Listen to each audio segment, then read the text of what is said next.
Hello everyone. Today we will explain a musical romantic comedy movie, Romance and Cigarettes. Released in 2005, spoiler alert. Sit tight and enjoy the movie recap. Now let's start our daily recap dose.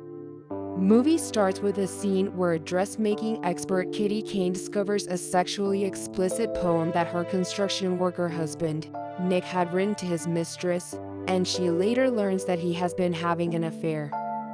As characters ponder what love, sex, and physical pleasure mean to them, their thoughts are conveyed through elaborate musical numbers representing their deepest fears, anxieties, and fantasies. The revelation causes a rift between Kitty and Nick and shockwaves both through their family and closely packed suburban neighborhood.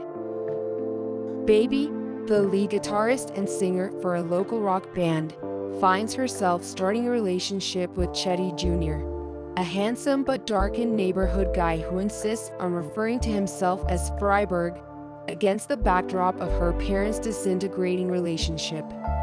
When Baby tells Kitty she wants to be married, Kitty opposes it out of concern that Baby's life would end up being just like her own. While this is going on, Nick continues to see Tula, a much younger Mancunian woman who works in a strip club and first became interested in him after seeing him working shirtless at a construction site. Tula hopes to have a lifetime commitment from Nick and advises him to have a circumcision, which he finally agrees to after being persuaded by his closest friend and co-worker Angelo, a sexual obsessive who waxes lyrical about the essence of passion and sexual activity. Kitty returns to church where she reconnects with her former high priest and joins the singing as she struggles to move on from Nick's affair.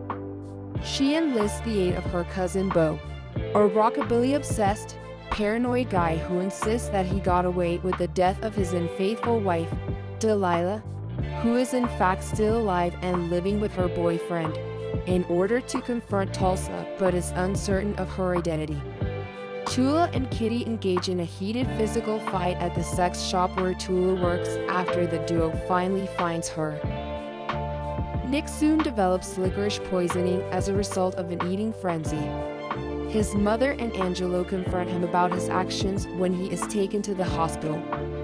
Nick's mother informs him that he is following in the footsteps of his equally unfaithful and disgusting father and grandpa, both of whom engaged in sexually dubious activity and are now only known as sexually immoral. Nick ends his relationship with Tula because he is genuinely embarrassed of it and worries about how others will remember him. He makes an effort to make amends with Kitty, who agrees to him staying in the house but won't accept his apology for the affair. After realizing Freiberg lacks ambition and wouldn't make a good life partner, Baby breaks up with him. Later, as a neighbor accumulates snow on their lawn, Nick gets into a violent conflict with him. The younger, fitter neighbor gains the upper hand and severely beats Nick, nearly killing him until Kitty steps in and starts a shaky reunion. Shortly after, Nick receives the devastating news that his years of excessive smoking had caused deadly lung cancer.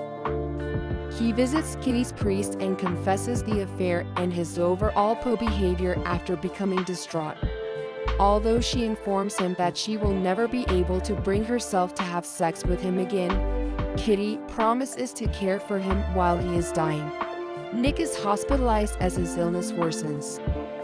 One evening, Kitty pays him a visit, and Nick writes her a poem expressing his love for her and thanks for their relationship. Shortly after, Nick passes away, leaving Kitty to struggle with her feelings for him while thinking about her own future. The end. Thanks for watching our daily recap dose. To help us grow, like, share, and subscribe, and press the bell icon to never miss the upcoming recaps. And share your reviews on the movie and comment below.